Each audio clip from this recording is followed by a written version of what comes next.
Welcome to Better Relationships, Better Work, where we explore how to make work better through the power of relationships. My name's Jason Lauritsen. I'm the author of 2 books, a leadership trainer, and speaker on a mission to fix how we treat people at work. Now, in this episode, we reveal what's possible in relationships when we put down our judgment of others and instead extend our love and acceptance without conditions. Now, as leaders, we are trained to make quick judgments of people, but when we do, we miss out on so much of what people have to offer. So we talk about what you should do instead. My guest this week is Trish Steed. Trish is the co-founder and principal analyst for H3 HR Advisors. She's also the co-host of the popular At Work in America podcast on the HR Happy Hour Network. A former HR executive and technology product leader with over 20 years of experience, Trish brings all of that knowledge to her clients as an analyst and advisor. And if you'd like to check out a great example of Trish's work, you can download the HR Tech Buyer's Guide for 2024 that she recently published. I've included a link to that in the episode description. Now, my favorite quote from Trish in this conversation was this: "Everyone deserves to feel lovable." That is so true and so profoundly powerful. So I hope you will enjoy my conversation with my longtime friend, Trish Steed. Trish, thank you for being here. Thank you for having me. So before we get into dissecting your relationships for knowledge and nuggets of wisdom, let's start by getting to know you a little better. So on the introvert extrovert range, where do you fall? Are you on which end of the spectrum? I would say I'm an extrovert. I've always identified that way. I love being in front of people. I get my energy from being around other people, talking to other people. And my kids used to tease me. I think now they're just used to it. But if we go to a restaurant, if we go to a store, I'm the one that's out there like talking to everybody. So definitely an extrovert. The only caveat I would add is that as I've gotten older, and maybe also through pandemic a little bit, I've noticed that I have an end point of where the extroversion needs to stop, and then I need to go and have some sort of alone time and reset and rejuvenate. So that's been a little different just in the last 2 years. But yeah, typically an extrovert. I feel that deeply. All the personality assessments tell me that I'm an extrovert. Mm-hmm. They have for years, but the older I get, the more I feel like an introvert at times. There's just things that I'm like, people, pass. Yeah. It's not always that way. So it's just very confusing. We're very confusing. But so as an extrovert, how do you think that affects how you show up in relationships? Oh, such a or big have question. approached relationships, I guess, over time? I think that it often puts me more at the center of attention. Like if I go all the way back to maybe being a child or a teenager, within my family, my mother-father family, always the center of attention and always the one that was happy to be the center of attention, right? That's sort of my role. And that gets a little different as you grow up and you're, in marriages and your own children. So again, I think probably if I'm still to this day around sort of that core family group, I'm very much the person who's in control and making all the decisions and in charge. And I've noticed too that as my kids have gotten older, I'm backing off that a little bit. So I don't know if that's an extroversion, introversion thing, but it's certainly a thing I think that I'm learning has morphed over time. It's really about understanding the role I have within the container that I happen to be in at the moment. I think when I think back about, especially earlier when I think my extroversion was probably dialed up at a higher percentage, did you notice, I think I attracted both friends and probably romantic partners in my earlier life that liked the fact that I was the one, I would always attract the noise so they could kind of hide. Like the people that didn't want to be the center of attention or didn't want, they kind of, I don't know. I've reflected on this many times. I think that was, and I don't know that was necessarily always the right partners or the right friends for me, but I just wondered if that was true for you. I don't know if I've considered it that way, but it does make sense. I mean, I'm already thinking of examples where, again, I think if you are more outgoing, you might have more opportunities come your way, or you're open to opportunities. And then, yeah, anybody else along with you, whether it's a friend or a partner, yeah, they're there for the benefits of you being outspoken and you being, very open to try new things. So, yeah, I can see that. And they never have to worry about making small talk or, dealing with True. any of that because they've always got somebody that's going to step into that, right? That wants to. So I don't Mhm. know. That's just one of my little fascinations that I've wondered about. So, okay. So what did you learn about relationships as a child or growing up that still shapes how you think about relationships today? I think it was, if I really think about being a youngster, there was a lot of arguing and a lot of just yelling and saying mean things around the household. And what I took away from that, because I think you can go one of two ways, right? You can either model the behavior you're sort of witnessing as a child, or you can go the complete opposite direction. So I went the opposite direction. And not that I never say anything mean, but one thing that I really remember being maybe even in college and thinking, if something is going to hurt someone, even if it's true, like air quotes true, right? Whatever your truth is, Right. it doesn't mean it has to exit your mouth. And I practiced that with my friends in college. I try really, really hard not to say things that I just can't dial back, because even if you apologize, it's not good enough sometimes. If you really cut someone deep with your words, and I'll share something. There was one point, my parents, cursed a lot and everything when I was growing up. And there was one point my dad called my mom a bad mother. And that was like the worst thing he could have said to her. And now, 50 years later or so, she still hangs on to that. Mm. So I just think you need to be really cautious in any relationship, what you say. And I was married for 28 years, and obviously there's an end date on that, so it wasn't perfect. But one thing I'm really super proud of is that we made a pact when we got married. We would never, ever call each other a bad name, ever. Mm. You could think dirty words about somebody if you wanted to, but it could not exit your mouth.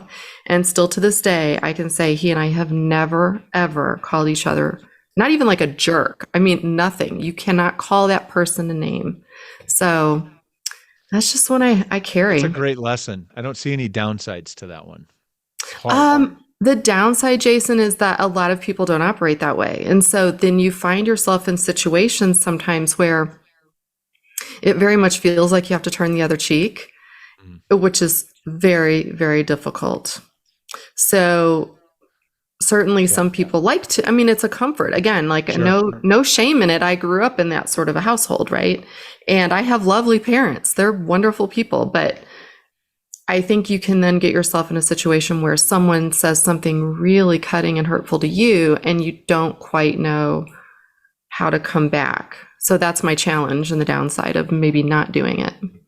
I still think I would argue that that's still, I don't think that's a downside. I think it because that's one of the things I talk with my kids all the time is, bad behavior does not justify bad behavior. And True. so I think you're winning. That's all I'll say. Trisha's winning. So, Thank right. you. Don't call Two me a quick name. questions.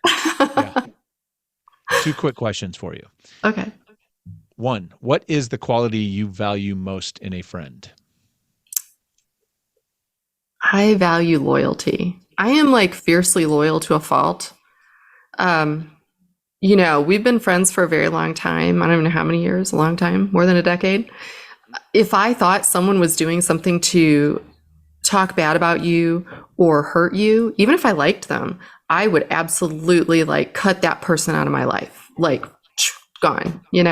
And so I value that in people too, though. I sort of value having a group of people that I surround myself with that I trust, and that I know are going to have my back. Most important.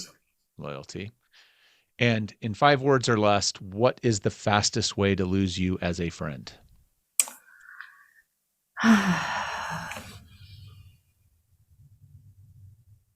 I think it's being unkind, just being unkind to others unnecessarily.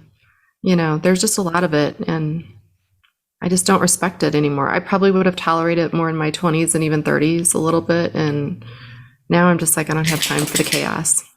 Not so much. I Yeah. like that. Awesome. Well, thank you for that. Now that we've set a bit of a foundation, let's get into this. Now, of course, the homework I gave you was think of two relationships, one personal relationship, one work relationship that we can mine for learnings and insights. And so let's start with the personal relationship. And I asked you to think about a relationship that's healthy and positive and strong in your life. And so who are you going to tell us about? I'm going to tell you about my daughter, Carly. I think she is, of all the people I'm close to, she's the one that I literally can rely on day or night. She is just always, always there for me. So let's talk about, that's interesting. I love that. So what is it, do you think, that makes the relationship work that way? Like what are the specifics of what makes it work? Yeah. I think, when you have a child and parent relationship, that isn't always the case. And she and I haven't always been as close as we are now. So I think part of it was her growing up and being an adult and just having, we value the same things. And again, you can't always teach your child to value what you value, but she's also fiercely loyal. She, has my back no matter what, and I have hers. And I think that I sort of feel like I was able to create the relationship I wish I had with my mom in my relationship with Carly. So I worked extra hard to be a kind listener, to try my very, very best not to be judgmental, and to always consider that just because she's doing something that I wouldn't recommend for her to do, or that I wouldn't do the same way, that I really do try and show her that extra bit of respect. And I'm not saying I don't want to be the mom that's like, oh, I'm best friends with my daughter. That's not what I mean. But what I would say is we have a very strong, healthy relationship, because when something happens where one of us disagrees with the other, and there are times, you get mad, and I know the second I've made her mad, and she knows the second she's made me mad. We always just have this sort of an unspoken approach where we let that person go have a few minutes. We just stop talking. It's like an immediate thing too. We can tell when it happens, but we always within 5 to 10 minutes come back together and apologize. And I don't mean one of us apologizes. We both apologize every time for our role in whatever has gone awry. And I think that's why I feel like, to me, a strong relationship is one where you expect that things are going to, go wrong from time to time. You're going to have a difference of opinion, but yet you're still going to show that person a really strong level of respect. And I think we do that for each other. That's a really beautiful way of handling that. Was that something that just, I mean, that approach just emerged kind of over time? Have you ever talked about this is, the sort of the meta thing to talk about the conflict when it's not happening? No, it definitely emerged over time. I do recall being very, very mindful when I had my children, so that, again, when they're young and they're very emotional, I'm talking like maybe 6, 7, 8 years old, when they really start trying to assert themselves at times, and, they might scream at you or throw a tantrum or whatever. And I always tried to acknowledge their feelings, even though I was also very firm, like, you are not going to disrespect your parents in this manner, right? So what that might look like is, if she was yelling at me or my son was yelling at me, I might say something like, you're allowed to have that opinion, and I want you to feel your feelings, and you can go upstairs to your room, you can go in the shower, and you can yell and carry on all you'd like. But in an hour or so, whatever amount of time, we're going to come back together and we're going to talk about it calmly when we're both calm. So that was something I did because I didn't have that as a child. I never felt heard. I never felt like my opinion could win which really, in hindsight, it's like not even about winning, right? It's about just having a good relationship. But at the time, it felt like winning. And um, so, yeah, from that, I think just giving my children space and permission, the shower became the place. And I think still to this day, they use it that way. Like when you're mad, go take a shower, cry it out. There's something very cathartic about like crying your tears and there they go down the drain. Like wash that off you and start fresh. So that's what we do. Nice. So is there, as we think about this, in your relationship there, and I think we've already maybe talked about one here, but what lesson would you say you could take from that or have taken from your relationship with Carly that maybe you use or apply to make other relationships work in a more healthy way? I think for me, it's I didn't always feel lovable. And I learned through her that I can be 100% myself, unfiltered, um, good and bad, and I'm still lovable. And what I've tried to take from that sort of realization is that I don't know, you hear about like unconditional love, and I think that's it. There are a lot of conditions we place on our family, that we place on our friends, and we place on our coworkers. And I think my lesson is just that try not to do that, right? Try your best to love them unconditionally because you're going to get a much better reaction from them and you're going to have a better level of respect, I think, for who they are. Love it. I love it. Let's pause there. We're going to come back to that little nugget of wisdom here in a minute. This webcast is sponsored by my longtime friends at Inspiring Workplaces. Now, if you are someone who's working to create an engaging and inspiring workplace for your employees, and of course you are, that's why you're here, then listen up. Inspiring Workplaces is a global community of tens of thousands of HR and employee experience professionals that you can join for free.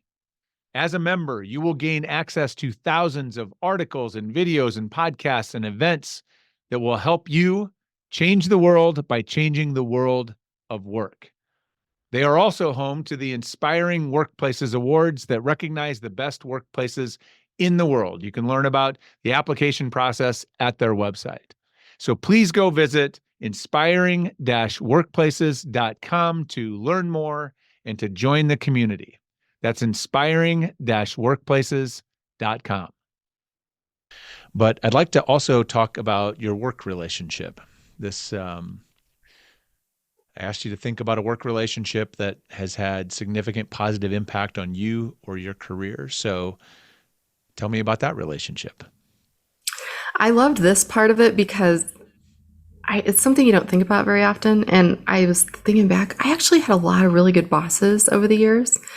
But the one that pops to mind was my boss when I worked at St. Louis Children's Hospital. His name is Carlos Perea. And he was actually the head of the CHRO of BJC Healthcare. So I believe at the time, if I'm remembering properly, it was about 13 hospital system. So 30,000 plus employees. He had a big job. And he was an older gentleman relative to me. And he was pretty intimidating. I must like people were scared of him, right?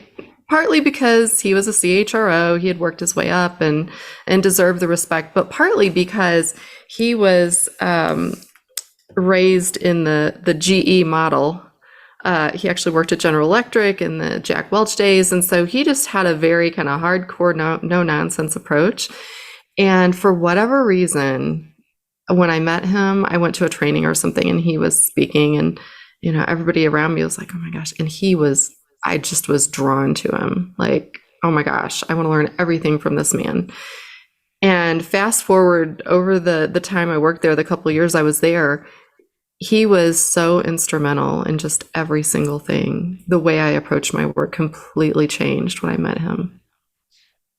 So talk to me about that. What was it about the relationship that had such an impact? Can you isolate a couple of things about the dynamics of the relationship Yeah. or something he did that really had the biggest impact on you?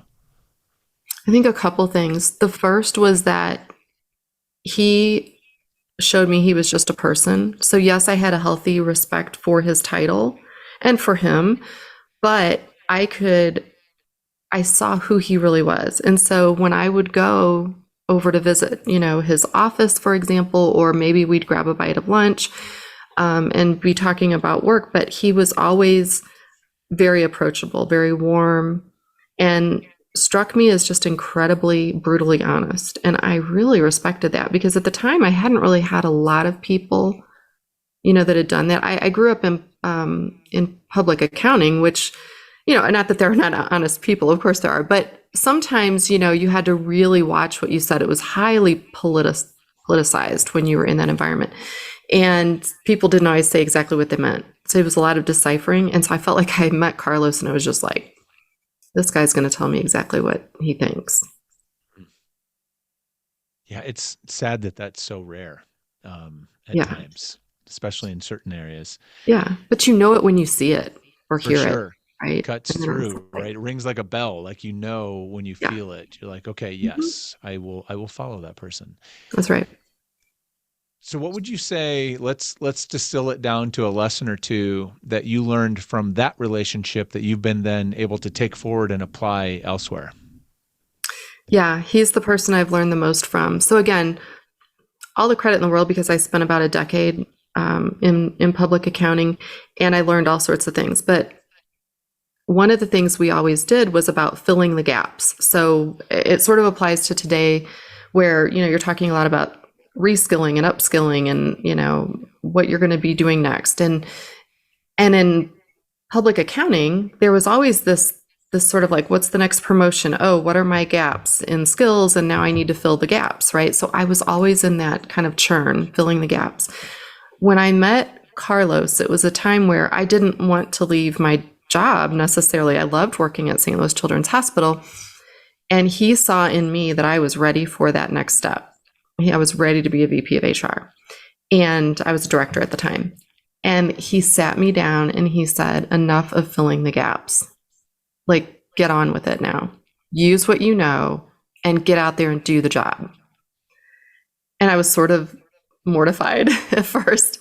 And in hindsight, that's been such a good lesson. Yes, there is a time and a place to fill the gaps, and especially in this day and age where we're talking a lot about skills. But I think there's also a lot to be said for getting out there, finding that role that you are now ready for, and just settling in for a while. You don't have to constantly be on that. It's like a hamster wheel. The other thing I would say he taught me, and it was another big one because I'm still in touch with him to this day. But so the job that I took, being the head of HR, my CEO was challenging. Liked him a lot, but we definitely did not like click. I don't think he clicked with anyone, in fact, really. And that was my challenge. That I kept telling Carlos, I was like, I think I'm going to crack that nut. Like, I'm going to be the person that's going to just connect with this man and like we're going to be buddies and accomplish a lot of things, right? I was very ambitious. And he told me, he said, don't always think you're going to crack the nut. Sometimes you're not. And he said, Trish, if you were to walk into your office every single day, and as you did, I think he said, if you were like cussing every single morning as you walked in the door, he said, would your team say anything to you about it? And I'm like, probably not. They'd probably just think like, oh, that's just what she does. And he goes, right. Like, you wouldn't expect them to come in there and get you to behave differently. It's just the way you'd behave, right? So I just have always remembered that and thought, just because someone is doing something that's not what you think they should be doing or doing it in a way you think they should be doing it, it's also not your job to crack that nut, you know? It connects back a little bit to sort of the earlier, your earlier lesson too about like Hmm. people are who they are, and we need to sort of embrace and meet them where they are. It's sort of like you were, I mean, I know there's a lot more around it, but it just, that's what I'm hearing is sort of an interesting Interesting. callback to like, don't make it conditional. This is who this dude is. How do we Yeah. make it work? Yeah. And so I don't know. I think I love that, but it feels like there's maybe a through line in there. So Hmm. let's try to land this plane and bring it home with some practical applications of some of this wisdom that you have just shared. Okay. So when you think about, so lesson one that I heard, and this is a beautiful lesson from your relationship with Carly, is that what you learned is that you can be 100% yourself and still be loved, be lovable. And so the call to us is to remove the conditions we put on loving others. Just love them as they are. And that if you do, you will, like, sort of, then they can bring their best. Hmm. How do we do that at work as we think about that? Like, what Hmm. does that look like in actual practice? I'm wondering. So I'm curious what comes to mind for you. What comes to mind is that we are trained to be judgmental as leaders, like that is a badge of honor you would wear, I guess. Like if you're able to kind of judge your team and guide them because of the judgments you're making. And I think that's the step I would say you need to not do, right? You're going to learn more if you're not trying to change the people, whether you're your colleagues at the same level or whether this is a team that reports to you. If you're open to hear what their ideas are, you're bound to have a better outcome. Now, that said, I mean, I think you also need to know your place when you step in and you're the final decision maker potentially, or the stakeholder.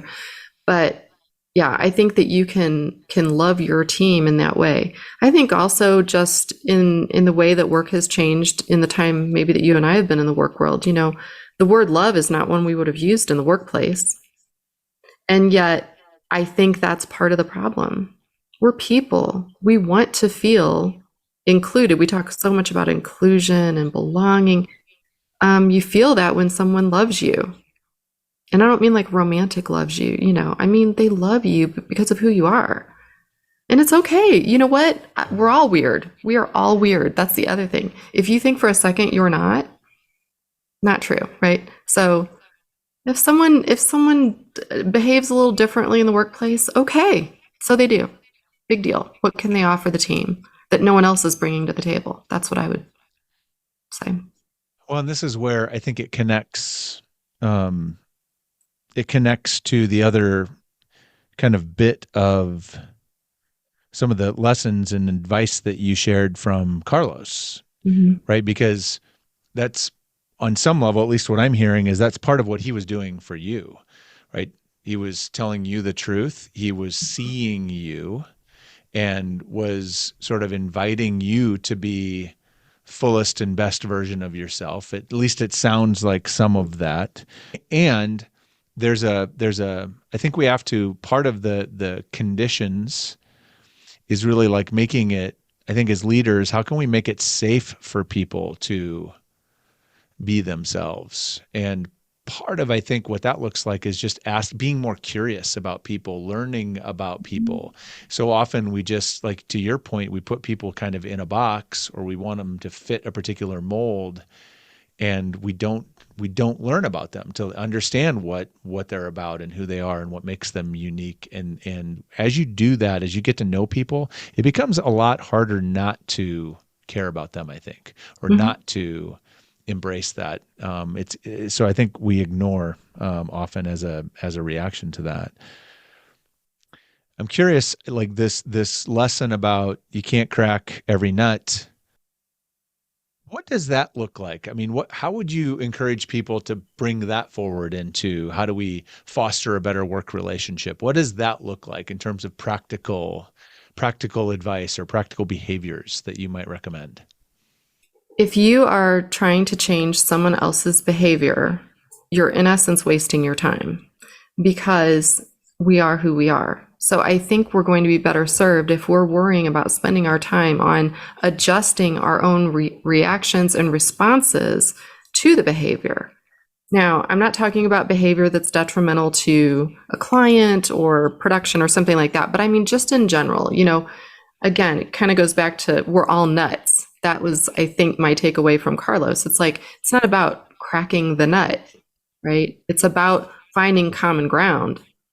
And actually, after he did that with me, I was able to go talk to that CEO, and we had a great relationship following that. I mean, to the point he gave me his cell phone and said, if anything happens, we were in like 2 different locations. If anything happens, you just call or text me.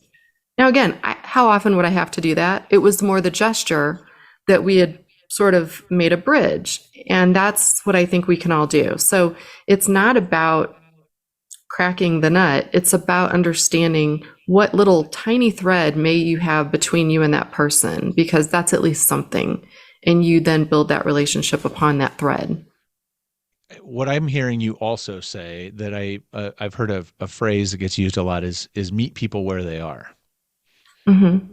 Right. Rather than expecting them to meet you halfway, or to come to you, like meet people where they are, who they are. I do Yeah. think people do choose to change their behavior sometimes. I know I have. Mm-hmm. I've had times where people have come to me and said, you know what, this thing you're doing hurt me.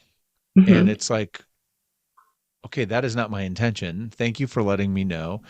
I do want to change. I don't know what that looks like, but I am going to work on this thing.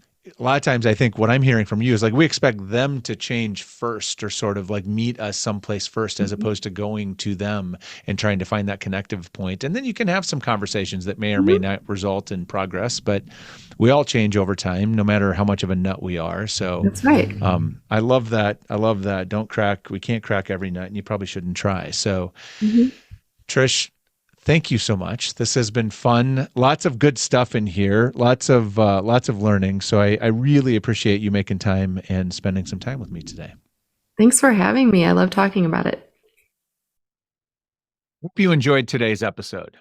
More importantly, I hope you learned something from the episode that can help you right away.